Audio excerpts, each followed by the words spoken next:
Staffing यानी कि नियुक्तिकरण किसी भी ऑर्गेनाइजेशन का जो प्रिंसिपल एसेट होता है वो होता है वहाँ पर काम कर रहे talented and hard working people.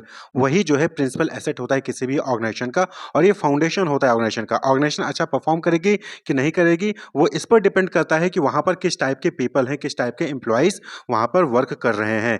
तो मैनेजमेंट फंक्शंस में जब आप प्लानिंग कर लेते हैं और सिलेक्शन कर लेते हैं कि किस टाइप का ऑर्गेनाइजेशन स्ट्रक्चर आपका होगा, यानी कि प्लानिंग एंड ऑर्गेनाइजिंग वाला फंक्शन परफॉर्म कर लेते हैं, उसके बाद जो नेक्स्ट फंक्शन होता है वो होता है स्टाफिंग। स्टाफिंग का मतलब to fill the various post provided in the organisation. जब आपने ऑर्गेनाइजेशन स्ट्रक्चर क्रिएट कर लिया तो अब जो ऑर्गेनाइजेशन स्ट्रक्चर में आपने अलग अलग पोजीशन क्रिएट किए हैं, अब उसको फिल करिए, यानी कि उस पे एम्प्लॉय को बैठाइए ताकि एम्प्लॉय अपना काम करे और ऑर्गेनाइजेशन सक्सेसफुली रन करे। तो इसी को क्या कहते हैं, स्टाफिंग फंक्शन कहते हैं। तो स्टाफिंग मतलब क्या हो गया, पुटिंग पीपल टू जॉब्स, यानी कि पीपल को हायर करें और हायर करके उनको जो है उनका जॉब दें, वो वर्क करें और ऑर्गेनाइजेशन जो है सक्सेसफुली रन करे, ऑर्गेनाइजेशन का जो ऑब्जेक्टिव है वो अचीव हो।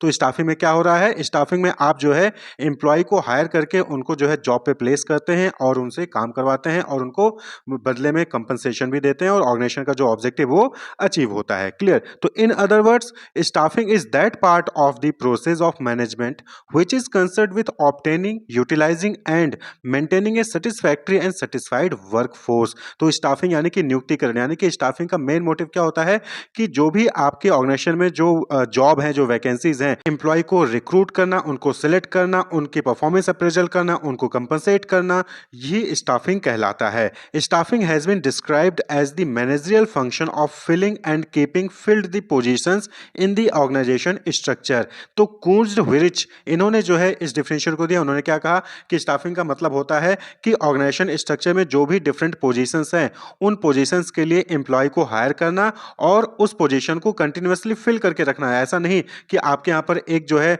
मशीन ऑपरेट करने के लिए एम्प्लॉय चाहिए था, तो आपने जो है 2 महीने के लिए आप जो है एम्प्लॉयमेंट ले दिया, उसके बाद 2 महीने बाद वो छोड़ के चला गया। अब वो पोजीशन खाली है, अगर वो पोजीशन खाली होगी तो फिर उस मशीन पर का काम कैसे होगा, और काम नहीं होगा तो ऑर्गेनाइजेशन जो है अपना ऑब्जेक्टिव अचीव नहीं कर पाएगा। तो इसलिए पोजीशंस जो है ऑर्गेनाइजेशन स्ट्रक्चर में वो फिल हो और कंटिन्यूअस फिल रहें, इसको मॉनिटर करना ही स्टाफिंग कहलाता है, इसको मैनेज करना ही स्टाफिंग कहलाता है, अकॉर्डिंग टू कूज्ड एंड वेरिस। तो स्टाफिंग का मतलब हो गया कि सेलेक्टिंग राइट पर्सन और putting the right person at right job eight right time, यही चीज स्टाफिंग कहलाती है। अब बात कर ले इंपॉर्टेंस ऑफ स्टाफिंग की। तो importance of staffing helps in discovering and obtaining competent personal for various job, यानी कि स्टाफिंग के जरिए ही आपके ऑर्गेनाइजेशन स्ट्रक्चर में किस टाइप के एम्प्लॉय की रिक्वायरमेंट है उसको डिस्कवर करना, उसको ऑब्टेन करने में हेल्प करता है। क्योंकि रिक्रूटमेंट में आप क्या करते हो कि आप एडवर्टीजमेंट देते हो, आप जो वेबसाइट पर, न्यूज़पेपर में या फिर अपने फैक्ट्री के गेट पे नोटिस चिपकाते हो कि आपको इतने एम्प्लॉयज़ की, इतने वर्कर्स की रिक्वायरमेंट है।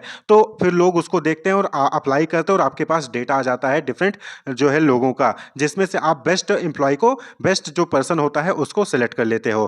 तो ये आपको जो है डिस्कवर करने में और कॉम्पिटेंट पर्सनल को हायर करने में हेल्प करता है staffing. Makes for higher performance by putting right person on the right job. Staffing के जरिए जो है आप सही पर्सन को सही जॉब पे रख के आप जो है परफॉर्मेंस को इंप्रूव करते हैं, परफॉर्मेंस को इंक्रीज करते हैं। Ensures the continuous survival and growth of the enterprise through the succession planning for manager. और जो है इसी में जो बेस्ट एम्प्लॉयज होते हैं वो जब अच्छा परफॉर्म करते हैं तो उनको जो है फर्दर आप उनको प्रमोट करते हैं नेक्स्ट हायर पोजीशन पे। तो इससे क्या होता है कि जो एंटरप्राइज है वो सर्वाइव करता है और वो ग्रो करता है कंटिन्यूअस बेसिस पे। Helps to ensure optimum utilisation of human resources. Staffing के जरिए जो ह्यूमन रिसोर्सेज हैं आप जो है उनका ऑप्टिमम मैक्सिमम यूटिलाइजेशन करते हैं, यानी कि उनकी जो भी कैपेबिलिटी है उसका फुल यूटिलाइजेशन करते हैं और कंटिन्यूअस जो है आपके ऑर्गेनाइजेशन का, एंटरप्राइज का ग्रोथ होता है, यानी कि एम्प्लॉय का भी ग्रोथ होगा और ऑर्गेनाइजेशन का भी ग्रोथ होगा। एम्प्लॉय का ग्रोथ का मतलब कि उनका प्रमोशन होगा तो उनको अच्छी जॉब मिलेगी, अच्छी रिस्पॉन्सिबिलिटी मिलेगी और कंपनसेशन भी जो है उनको वहां पर मिलेगा, इंक्रीज होगा। It avoids disruption of work by indicating in advance the shortage of personal, यानी कि यहाँ पर क्या होता है कि स्टाफिंग में आप जो है कंटिन्यूस बेसिस पे इस चीज को आइडेंटिफाई कर रहे हो तो कि आपके यहाँ पर कोई वैकेंसी है तो नहीं, कोई पोस्ट ऐसी खाली तो नहीं है। अगर पोस्ट खाली होगी तो वो काम नहीं हो रहा होगा, वो काम रुक जाएगा, तो आपकी इंटरप्राइज में वर्किंग कहीं ना कहीं इंटरप्ट होगी। तो इससे क्या होता है, स्टाफिंग में आप कंटिन्यूस आइडेंटिफाई करते हो और जैसे ही आपको पता चलता है कि हाँ ये पर्सन रिटायरमेंट होने वाला है, ये पर्सन रिटायर होने वाला है, यानी कि ये वैकेंट होगा पोजीशन, तो आप तुरंत उसके रिटायरमेंट होने से पहले ही आप उस पोजीशन के लिए जो है नया पर्सन, नया एम्प्लॉय जो है वहां पर हायर कर लेते हैं। तो जैसे ही वो रिटायर होगा वैसे ही जो वहां पर प्लेस हो जाएगा। बहुत बार आपने देखा होगा कई ऑर्गेनाइजेशन में या फिर आप अपने स्कूल या कॉलेज में ही देखते होंगे कि वहाँ पर क्या होता है कि कोई फैकल्टी जो है वहाँ पर रिटायर हो गई या फिर छोड़ के चली जाती है, तो कई दिनों तक वहाँ पर जो है कोई दूसरी फैकल्टी नहीं आती है, जिसकी वजह से वो क्लास कहीं न कहीं आपकी डिस्टर्ब हो जाती है। लेकिन अगर स्टाफिंग वहाँ पर सही से हो रहा होगा, तो जैसे ही कोई फैकल्टी वहाँ से छोड़ के जाती है, रिटायर होती है, तो तुरंत ही वहाँ पर जो है नई फैकल्टी आ जाती है और वो जो है आपके सब्जेक्ट को कंटिन्यू करेगी। यानी कि उसकी क्लास जो है वहाँ पर डिस्टर्ब नहीं होगी अगर कोई फैकल्टी छोड़कर चली जाती है। क्लियर? तो इसी तरीके से स्टाफिंग जो है वो अवॉइड करता है कोई भी disruption of work by indicating in advance the shortage of personnel, improves job satisfaction and morale of employees through objective assessment and fair reward for their contribution। तो स्टाफिंग के जरिए क्या होगा कि जो एम्प्लॉयज हैं उनके जॉब सेटिस्फैक्शन होगा, यानी कि वो जब सही पर्सन को सही जॉब देंगे तो उसको करने में उसको अच्छा भी लगेगा और साथ ही साथ उसका मोराल भी हाई होगा। और वहाँ पर जो है जब आप उसकी परफॉर्मेंस को अप्रेस करेंगे और उसके अकॉर्डिंग जो है उसको रिवॉर्ड देंगे, चाहे वो मॉनेटरी रिवॉर्ड हो चाहे नॉन मॉनेटरी रिवॉर्ड हो, तो उसको जो है वहाँ पर अच्छा लगेगा, वो मोटिवेट भी होगा। तो ये भी जो है स्टाफिंग का इंपॉर्टेंस है। स्टाफिंग का प्रोसेस क्या है? तो नॉर्मली यहाँ पर जो है आपको टोटल 8 जो है प्रोसेस यानी 8 स्टेप्स देखने को मिलेंगे। देखिए स्टाफिंग का प्रोसेस कहाँ से स्टार्ट होगा? आपने ऑर्गेनाइजेशन स्ट्रक्चर जो है क्रिएट कर लिया। अब आपको पहले क्या करना है? एस्टिमेट करना है कि आपको कितने मैन पावर की रिक्वायरमेंट है। Estimating the man power requirement, कितने लोगों की रिक्वायरमेंट है आपके ऑर्गेनाइजेशन में, उसको पहले एस्टिमेट करिए। Know how many persons we need but also of what type, यानी कि कितने लोगों की रिक्वायरमेंट है और किस टाइप के लोगों की रिक्वायरमेंट है, यानी कि उनकी क्वालिफिकेशन क्या होनी चाहिए, यानी वो यूजी होंगे या फिर पीजी होंगे या फिर डॉक्टरेट लेवल के होंगे, उनका एक्सपीरियंस कितना होना चाहिए, फ्रेशर भी चलेगा या फिर 5 साल का 10 साल का एक्सपीरियंस होना चाहिए, उनकी एज क्या होनी चाहिए, जेंडर क्या होना चाहिए, फिजिकल कैपेबिलिटी, बहुत सारे ऐसे जॉब होते हैं जो कि जिसके लिए फिजिकली फिट होना जरूरी होता है और वहीं पर कुछ ऐसे जॉब होते हैं जो कि अगर फिजिकली डिसेबल्ड हैं तो वो भी परफॉर्म कर सकते हैं। तो ये सारे क्राइटेरिया को देखते हुए आपको जो यहाँ पर मैन पावर की रिक्वायरमेंट को एस्टिमेट करना होगा। क्लियर? आप देखते होंगे जब भी कोई जॉब नोटिफिकेशन आता है तो वहाँ पर पूरी डिटेल दी जाती है कि किस एरिया में कितने लोगों की रिक्वायरमेंट है, किस जेंडर्स के कितने लोगों की रिक्वायरमेंट है, किस यूजी क्वालिफिकेशन की, पीजी क्वालिफिकेशन की कितनी रिक्वायरमेंट है। तो वहाँ पर जो है क्वालिफिकेशन के हिसाब से, एक्सपीरियंस के हिसाब से, एज के हिसाब से, जेंडर के हिसाब से वहाँ पर आपको जो है वैकेंसीज को कैटेगराइज किया जाता है। उसके बाद आता है नेक्स्ट स्टेप रिक्रूटमेंट, यानी कि जब आपने अंदाजा लगा लिया कि हाँ आपको 100 लोगों की रिक्वायरमेंट है, उसके बाद फिर आप क्या करते हो? रिक्रूटमेंट करते हो, भर्ती। रिक्रूटमेंट का मतलब यहाँ पर होता है कि आप जो कंपनी है, जो ऑर्गेनाइजेशन है, वो क्या करेगी? वो अब जो है लोगों को, पब्लिक को बताएगी कि उसकी ऑर्गेनाइजेशन में कितनी वैकेंसीज हैं, किस क्वालिफिकेशन की लोगों की रिक्वायरमेंट है, यानी कि एडवर्टीजमेंट करती हैं। तो जब भी किसी ऑर्गेनाइजेशन में वैकेंसी होती है वहाँ पर एडवर्टीजमेंट रहता है और उस एडवर्टीजमेंट को फैक्ट्री गेट पे या फिर मीडिया में या फिर इलेक्ट्रॉनिक मीडिया में, न्यूज़पेपर में जो है पब्लिश किया जाता है, जिसको देखकर लोग जो है अप्लाई करते हैं। क्लियर? तो अप्लाई करने तक का प्रोसीजर रिक्रूटमेंट में आता है। तो it is the process of searching for prospective employees and stimulating them to apply for jobs in the organisation. तो रिक्रूटमेंट का मतलब क्या हो गया कि यहाँ पर जो है आप जो पब्लिक है, जो एलिजिबल पब्लिक है, उनको स्टिमुलेट करते हो कि वो आपके यहाँ पर जो जॉब्स है उसके लिए अप्लाई करें। तो उसके लिए आप क्या करते हो? एडवर्टीजमेंट देते हो, यानी कि developing the situation vacant advertisement. आप यहाँ पर एडवर्टीजमेंट दोगे कि आपकी ऑर्गेनाइजेशन में यूजी कैंडिडेट्स या फिर पीजी क्वालिफाइड कैंडिडेट्स की, 100 कैंडिडेट्स की रिक्वायरमेंट है। तो इस तरीके से आप एडवर्टीजमेंट देते हो, वहाँ पर पूरी डिटेल लिखते हो कि कितनी सैलरी होगी, क्या एज होनी चाहिए, क्या क्वालिफिकेशन होनी चाहिए, कितना एक्सपीरियंस होना चाहिए, कब तक उनको अप्लाई करना है, कैसे अप्लाई करना है, क्या प्रोसीजर होगा सिलेक्शन को, पूरी डिटेल आप वहाँ पर उस एडवर्टीजमेंट में देते हो, जिसको देखकर लोग स्टिमुलेट होते हैं और वो अप्लाई करते हैं। क्लियर? तो it may be displayed on the factory office gate or else it may be got published in the print media or flashed in electronic media, यानी कि जो आप एडवर्टीजमेंट है उस एडवर्टीजमेंट को अपने फैक्ट्री के गेट के बाहर लगा देते हैं। आप बहुत सारे, कभी-कभी आप जब शॉप पे जाते होंगे देखते होंगे एक दुकान के बाहर चिपका होता है कि इतने एम्प्लॉय की रिक्वायरमेंट है, इतने सेल्स पर्सन की रिक्वायरमेंट है, या फिर आप जो है अलग-अलग वेबसाइट से वहाँ पर जाके आप जो है नोटिफिकेशन देख सकते हो। जो कंपनी की खुद की वेबसाइट होती है उससे भी करियर ऑप्शन में जो यहाँ पर आप वहाँ पर कितनी वैकेंसी वो आप देख सकते हो, या फिर आप जो न्यूज़पेपर्स आपके घर में आते होंगे या एम्प्लॉयमेंट न्यूज़पेपर होती है वहाँ पर जो है अलग-अलग वैकेंसीज की वहाँ पर एडवर्टाइजमेंट्स आते हैं, तो उसको रिक्रूटमेंट कहते हैं। फिर जब लोग अप्लाई कर देते हैं, यानी कि आपने कोई एडवर्टाइजमेंट देखा और आपने अप्लाई कर दिया, अब अगला अगला प्रोसेस क्या है कि जब ऑर्गेनाइजेशन के बाद बहुत सारे लोग आ गए, ऑर्गेनाइजेशन ने क्या किया?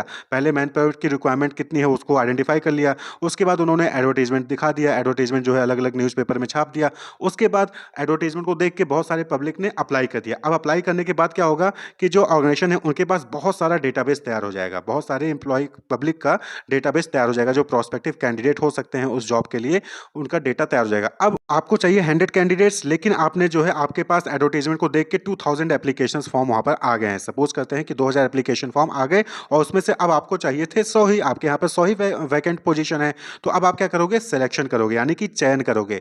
तो 2000 में से जो बेस्ट कैंडिडेट होंगे आपके 100 जॉब को परफॉर्म करने के लिए, उन 100 कैंडिडेट को आप क्या करोगे, सिलेक्ट करोगे। तो सिलेक्शन मतलब process of choosing among the pool of the prospective job candidates develop at the stage of recruitment. तो रिक्रूटमेंट के समय यानी कि एडवर्टाइजमेंट दिखाने के समय जो प्रोस्पेक्टिव कैंडिडेट ने आपके यहाँ पर अप्लाई किया था, उनमें से बेस्ट पीपल को जो है चूज करना ही सिलेक्शन कहलाता है। It ensures that organisation gets the best among the available. तो जो अवेलेबल हैं यानी 2000 अवेलेबल हैं, उनमें से जो बेस्ट इंप्लॉय है वो आपको जो मिल जाए उसी को हम सिलेक्शन स्टेज कहते हैं। तो it involves written exam, interviews, medical, physical test as required. तो किस टाइप की जॉब है, किस टाइप की पोजीशन है, उसके अकॉर्डिंग जो है वहां पर रिटन एग्जामिनेशन होता है, इंटरव्यू होता है, मेडिकल टेस्ट होता है, फिजिकल टेस्ट होता है, और फिर जो बेस्ट कैंडिडेट होता है उसका वहां पर सिलेक्शन किया जाता है। तो बहुत सारे ऐसे एग्जामिनेशन होते हैं जहां पर सिर्फ रिटन एग्जामिनेशन होता है और सिलेक्शन हो जाता है। बहुत सारे ऐसे एग्जाम होते हैं जहां पर रिटन एग्जामिनेशन में 2 स्टेज होते हैं, उसके बाद इंटरव्यू होता है, उसके बाद सिलेक्शन होता है। बहुत सारे डिफेंस वाले जो जॉब्स होते हैं आर्मी में या फिर पुलिस में, वहां पर मेडिकल, फिजिकल टेस्ट, ये सारी चीजें भी करवाई जाती हैं। तो जो सभी स्टेज को पार कर लेता है फिर वो फाइनली क्या होता है, उनका सिलेक्शन हो जाता है, वहां पर उनको ऑफर लेटर मिल जाता है। जब ऑफर लेटर मिल जाता है तो अब अगला स्टेज क्या होगा, प्लेसमेंट एंड ओरिएंटेशन। यानी कि जब ऑर्गेनाइजेशन ने 100 बेस्ट इंप्लॉय, 2000 में से 100 बेस्ट इंप्लॉय को सिलेक्ट कर लिया, अब जो 100 बेस्ट इंप्लॉय हैं उनको प्लेस करेगी, यानी कि उनको उनके जो जॉब है वहां पर प्लेस करेगी। सपोज करिए कि 100 में से 2 लोगों को जो है बिहार वाले ब्रांच में पोस्ट करना है, 2 लोगों को यूपी वाले ब्रांच में पोस्ट करना है, 3 लोगों को दिल्ली वाले ब्रांच में पोस्ट करना है। तो इस तरीके से क्या होता है कि पोस्टिंग होता है, तो उसी को क्या कहते हैं, प्लेसमेंट। प्लेसमेंट मतलब हो गया the employee occupying the position और post for which the person has been selected. तो जिस पोजीशन के लिए जिस पर्सन को सिलेक्ट किया गया है उस पोजीशन पे उसको अपॉइंट कर देना, उस पोजीशन पे उसको भेज देना ही क्या कहलाता है, प्लेसमेंट कहलाता है। और वहीं पर ओरिएंटेशन क्या होता है, ओरिएंटेशन मतलब कि जब नया एम्प्लॉय आता है, भाई वो तो आपकी ऑर्गेनाइजेशन में पहली बार आया है, तो उसको सभी के बारे में इंट्रोड्यूस करिए, उसको उसके साथ कौन लोग काम करेंगे, उसका बॉस कौन होगा, कंपनी के रूल और पॉलिसीज के बारे में उसको इंट्रोड्यूस करिए। तो वही चीज ओरिएंटेशन कहलाता है। Orientation means introducing the selected employee to other employees and familiarising him with the rule and policies of the organisation. तो ऑर्गेनाइजेशन की क्या रूल्स हैं, क्या पॉलिसीज हैं, एम्प्लॉय उसके साथ और कौन से एम्प्लॉय होंगे, कौन काम करेगा, कौन उसका बॉस होगा, किसको रिपोर्टिंग करनी है, उसके सबऑर्डिनेट्स कौन होंगे, उसके सुपीरियर कौन होंगे, उन सब के बारे में जानकारी देना ही ओरिएंटेशन कहलाता है। क्लियर। तो ऑर्गेनाइजेशन जो है पहले क्या करेगी, मैन पावर की रिक्वायरमेंट के एस्टिमेट करेगी, फिर रिक्रूटमेंट यानी एडवर्टाइजमेंट देगी, फिर बेस्ट कैंडिडेट को सिलेक्ट कर लेगी, फिर उनको जो है उनके जॉब पोजीशन पे भेज देगी, उनको जो है कंपनी के बारे में ओरिएंटेशन यानी कि जानकारी दे देगी। The employee is given a brief presentation about the company, company के बारे में उनको ब्रीफ प्रेजेंटेशन दिया जाता है, उनको उनके सुपीरियर सबऑर्डिनेट कलीग्स के बारे में बताया जाता है, इंट्रोड्यूस किया जाता है, और साथ ही साथ जो वर्क प्लेस होता है उसके बारे में भी जो है वहां पर उनको इंट्रोड्यूस किया जाता है कि उनका वर्क प्लेस कहाँ होगा, ऑफिस कहाँ होगा, चेयर कहाँ होगी, वो सारी चीजें, ऑफिस टाइमिंग क्या होगी, वो सारी चीजें वहां पर जो उनको बताई जाती हैं। क्लियर। अब आपने जो है उनको प्लेस कर दिया, ओरिएंटेशन दे दिया, अब जो है वो एम्प्लॉय क्या करेगा, अपना काम करता रहेगा। उसके बाद जो नेक्स्ट स्टेप आता है that is training and development. यानी कि जब नया नया एम्प्लॉय आता है तो जरूरी नहीं है कि आपके ऑर्गेनाइजेशन में जिस तरीके से काम होता है, जिस तरीके से मशीन को ऑपरेट करना है, उसके बारे में एम्प्लॉय को पता हो। तो वहां पर क्या करते हैं, आप पहले उसको ट्रेनिंग करते हैं, ट्रेनिंग देते हैं, उसका डेवलपमेंट करते हैं। तो कई बार आपने देखा होगा कि जैसे ही ज्वाइनिंग होती है तो पहले 6 महीने के लिए आपको ट्रेनिंग पर भेजा जाता है, 2 साल के लिए प्रोबेशन पीरियड पे रखा जाता है। तो वही चीज ट्रेनिंग एंड डेवलपमेंट। तो ज्वाइनिंग के बाद आपको क्या होता है, वहां पर ट्रेनिंग दी जाती है। तो ट्रेनिंग क्या हो गए, are educational activities within an organisation that are design to improve the job performance of an individual और ग्रुप। तो इंडिविजुअल या फिर ग्रुप के जॉब परफॉर्मेंस को इंप्रूव करने के लिए वहां पर क्या होता है कि कुछ एजुकेशनल एक्टिविटीज की जाती है, उसी को हम ट्रेनिंग कहते हैं। जैसे सेमिनार हो गया, कॉन्फ्रेंस हो गया, वेस्टिवल ट्रेनिंग हो गया, सिमुलेशन ट्रेनिंग हो गया, रोल प्लेइंग हो गया, डिफरेंट ट्रेनिंग मेथड है। तो ट्रेनिंग एंड डेवलपमेंट में एक सेपरेट वीडियो बना हुआ है, आप उसको देखेंगे तो वहां पर और आपको जो है इन डिटेल वहां पर पता चलेगा। तो ट्रेनिंग एंड डेवलपमेंट वहां पर की जाती है after the placement and orientation. यहां पर मतलब क्या हो गया कि advancing a worker's knowledge and skill sets and instilling greater motivation to enhance job performance. कि एम्प्लॉय जिसको आपने ज्वाइन कराया है वो अच्छा परफॉर्म करे, उसके लिए आप जो है उसको ट्रेनिंग देते हो, जिससे कि उसकी नॉलेज इंप्रूव हो, उसकी स्किल सेट्स इंप्रूव हो, जिससे कि वो अपने जॉब को, अपने टास्क को और अच्छे से परफॉर्म कर सके। क्लियर। जब आपने उसको ट्रेनिंग एंड डेवलपमेंट कर दिया, यानी कि आपने जो है मैन पावर की रिक्वायरमेंट देख ली, एस्टिमेट कर ली, रिक्रूटमेंट यानी एडवर्टाइजमेंट दिखा दिया, आपने जो है सिलेक्शन कर लिया अच्छे एम्प्लॉय का, उसके बाद फिर आपने उसको प्लेस कर दिया, उसको ओरिएंटेशन कर दिया, ऑर्गेनाइजेशन के रूल एंड रेगुलेशंस के बारे में उसको इंट्रोड्यूस कर दिया, उसको जो है वर्क प्लेस से इंट्रोड्यूस कर दिया, सबऑर्डिनेट सुपीरियर से इंट्रोड्यूस कर दिया, उसके बाद फिर आपने उसको ट्रेनिंग भी प्रोवाइड कर दी। अब वो उसको काम करते करते कुछ साल बीत जाते हैं, उसके बाद जो अगला स्टेप होता है दैट इज परफॉर्मेंस अप्रेजल, यानी कि अब आप क्या करते हो कि जब वो एम्प्लॉय कई साल तक काम कर लेता है, 3-4 साल तक काम कर लेता है, फिर वहां पर उसकी परफॉर्मेंस को मेजर किया जाता है, यानी कि एम्प्लॉय सही तरीके से काम कर रहा है कि नहीं कर रहा है। Performance appraisal means evaluating an employee's current and or past performance as against certain predetermined standard. तो जो ऑर्गेनाइजेशन है, जो इंटरप्राइज है, वो कुछ स्टैंडर्ड प्री डिटरमाइंड स्टैंडर्ड जो है वो सेट कर लेती है, पहले से कुछ स्टैंडर्ड बना लेती है, फिर उस स्टैंडर्ड के अकॉर्डिंग जो एम्प्लॉय की करंट और पास्ट परफॉर्मेंस है उसको कंपेयर करती है। अगर एम्प्लॉय की परफॉर्मेंस अच्छी होती है तो वहाँ पर जो है उसको फाइनेंशियल बेनिफिट या फिर प्रमोशन किया दिया जाता है। अगर जो है एम्प्लॉय की परफॉर्मेंस अच्छी नहीं होती तो वहाँ पर फिर उसको जो है डिमोटिवेट भी कर डिमोशन कर दिया जाता है, या फिर उसको जो है ट्रेनिंग जो है फर्दर ट्रेनिंग और डेवलपमेंट का प्रोसीजर वहाँ पर फॉलो करना होता है। तो performance appraisal means evaluating the employees current and past performance, include defining the job, appraising performance and providing feedback. तो यहाँ पर उसकी जॉब को स्टैंडर्ड सेट किया जाता है, स्टैंडर्ड सेट करने के बाद परफॉर्मेंस को अप्रेज किया जाता है, परफॉर्मेंस को कंपेयर किया जाता है, और उसके बाद जो है वहाँ पर उसको फीडबैक प्रोवाइड किया जाता है। तो डिफरेंट टेक्निक है परफॉर्मेंस अप्रेजल के, जिसपे सेपरेट वीडियो बना हुआ है, जैसे MBO, MBE, management by objective, management by exception, 360 degree appraisal. तो डिफरेंट टेक्निक है परफॉर्मेंस अप्रेजल के। तो परफॉर्मेंस अप्रेजल में एम्प्लॉय की करंट और पास्ट परफॉर्मेंस को मेजर किया जाता है और उसको फीडबैक दिया जाता है। नेक्स्ट उसके बाद जब परफॉर्मेंस अप्रेजल होता है उसके बाद आता है प्रमोशन एंड करियर प्लानिंग। आपने एम्प्लॉय की परफॉर्मेंस देख ली, आपने एम्प्लॉय की परफॉर्मेंस को अप्रेज कर लिया, अब जो है आपके पास फीडबैक आ गया है। अब आप जो है उस फीडबैक के बेसिस पे या तो उसको प्रमोट करोगे या फिर उसको जो है बताओगे कि तुम्हारा इंटरेस्ट इस एरिया में है, आपको इस एरिया में जो है फोकस करना चाहिए।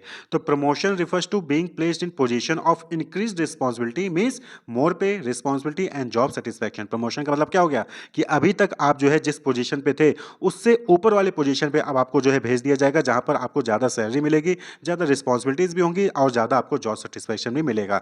और ये प्रमोशन किस बेसिस पे होता है? आपकी परफॉर्मेंस अप्रेजल के बेसिस पे होता है। क्लियर? करियर प्लानिंग का मतलब क्या हो गया कि आपका प्रोफेशनल पाथ क्या होगा। वहां पर जो है परफॉर्मेंस अप्रेजल के जरिए जो मैनेजमेंट है, ऑर्गेनाइजेशन है, वो आपको बताएगी कि आपका जो है प्रोफेशनल पाथ क्या होना चाहिए, आपकी पर्सनैलिटी, इंटरेस्ट और आपके गोल के अकॉर्डिंग वो आपको बताएगी कि किस टाइप का प्रोफेशनल आपको चूज करना चाहिए। तो प्रमोशन एंड करियर प्लानिंग यानी कि इन फ्यूचर आपको क्या करना चाहिए। और उसके बाद फिर जो लास्ट स्टेप है स्टाफिंग प्रोसेस का दैट इज कंपनसेशन, यानी कि आपने करियर प्लानिंग कर ली, आपने प्रमोशन कर दिया, अब आपको जो है कंपनसेशन पे ध्यान देना है कि कितनी वेज एंड कितनी सैलरी एम्प्लॉयज को देनी है। Establishing wage and salary plans for their employees, employee को कितना सैलरी देना है, कितना वेज देना है, किस हिसाब से देना है, वो सारी चीजें यहाँ पर कंपनसेशन में आप जो है डिटरमाइन करते हैं। तो it refers to all forms of pay और reward going to employees, employee को किस टाइप का जो है पे जा रहा है, किस टाइप का रिवॉर्ड जा रहा है, वो सभी चीज कंपनसेशन में आता है। It may be in the form of direct financial payment like wages, salaries, incentives, commission और बोनस, और वहीं पर इनडायरेक्ट पेमेंट में भी हो सकता है like employer paid insurance and vacations. यानी कि कंपनसेशन में आप कुछ अमाउंट जो है डायरेक्टली देते हो, जैसे कि सैलरी जो आती है आपके अकाउंट में सीधे, वो आपके पास मॉनेटरी बेनिफिट होता है, सीधे पैसा आपके अकाउंट में जाता है। वहीं पर कुछ ऐसे बेनिफिट होते हैं जो कि डायरेक्टली आपको नहीं मिलता है लेकिन वो एम्प्लॉयर आपको देता है, जैसे इंश्योरेंस हो गया, तो जब कभी कोई इंश्योरेंस मतलब कि एक्सीडेंटल इंश्योरेंस है तो एक्सीडेंट होगा तब वो आपको मिलता है। वहीं पर कंपनी ने आपको वैकेशन से भेज दिया तो कंपनी पूरा खर्चा उठाएगी, आपको पैसा नहीं देगी, आपको खाली घूमने जाना है। तो ये नॉन इनडायरेक्ट पेमेंट हो गया या फिर नॉन मॉनेटरी बेनिफिट हो गया यहाँ पर। क्लियर? तो ये जो है किसी भी फॉर्म में हो सकता है कंपनसेशन। वहीं पे जो फाइनेंशियल पेमेंट है वो जो है दो टाइप के दिया जा सकता है, दो तरीके से दिया जा सकता है। एक है टाइम बेस्ड और दूसरा है परफॉर्मेंस बेस्ड। यानी कि टाइम बेस्ड का मतलब कि कितना समय आपने कंपनी में इंटरप्राइज में दिया है। एक दिन काम किया तो एक दिन के लिए मिलेगा, 7 दिन काम किया तो वीकली मिलेगा। वहीं पर मंथली भी दे सकते हैं, जो कि नॉर्मली हर जगह होता है, हर ऑर्गेनाइजेशन में होता है कि वहाँ पर हर महीने जो है आपको सैलरी मिलती है, तो वो टाइम बेस्ड होता है। वहीं पर परफॉर्मेंस बेस्ड दूसरा होता है। परफॉर्मेंस बेस्ड में क्या होता है कि आपको एक काम दे दिया जाएगा, उस काम को आप कंप्लीट कर लेंगे, फिर आपको जो वहां पर तो आपको जो है पेमेंट कर दिया जाता है। या फिर सेल्स टारगेट, नॉर्मली आपने देखा होगा कि 100 यूनिट आप सेल करोगे तो आपको 10,000 रुपए मिलेगा। तो इस तरीके से होता है। जो कमीशन बेस होते हैं कि आपने एक प्लॉट सेल करवा दिया तो आपको 10,000 रुपए, 1 लाख रुपए मिल जाएगा, तो वो परफॉर्मेंस बेस्ड होता है। तो आप जो है कितने समय तक काम किया उसके हिसाब से पेमेंट कर सकते हो, या फिर कितना काम किया, ठीक है, उसके हिसाब से जो है वहां पर पेमेंट आप कर सकते हो। तो ये होता है कॉम्पनसेशन। तो हम बात करें स्टाफिंग प्रोसेस की, तो टोटल आपने यहाँ पर टोटल 8 स्टेप्स देखे। पहला क्या था कि आपने सबसे पहले स्टाफिंग में क्या किया कि आपने पहले मैन पावर रिक्वायरमेंट को एस्टिमेट किया, उसके बाद आपने एडवर्टीजमेंट दिया यानी कि रिक्रूटमेंट किया, उसके बाद फिर आपने जो बेस्ट कैंडिडेट उनका सिलेक्शन किया, उसके बाद उनको प्लेस किया, उनको ओरिएंटेशन दिया, उनको कंपनी के बारे में बताया, उसके बाद उनको आपने जो है ट्रेनिंग प्रोवाइड की, जो भी फर्दर उनको जो है एडिशनल नॉलेज स्किल्स चाहिए थे वो आपने उनको प्रोवाइड किया। उसके बाद उनको कई साल काम करते हो जाते हैं, फिर आप उनके परफॉर्मेंस को मेजर करते हो, इवैल्यूएट करते हो और उनकी परफॉर्मेंस के बेसिस पे उनको करियर प्लानिंग करते हो, उनको जो है प्रमोशन देते हो और कंपनसेशन जो है वहाँ पर आप उनको प्रोवाइड करते हो, यानी कि वेज एंड सैलरी वहाँ पर उनको प्रोवाइड करते हैं। तो ये जो है पूरा स्टाफिंग प्रोसेस होता है। Wish you all the best, keep watching.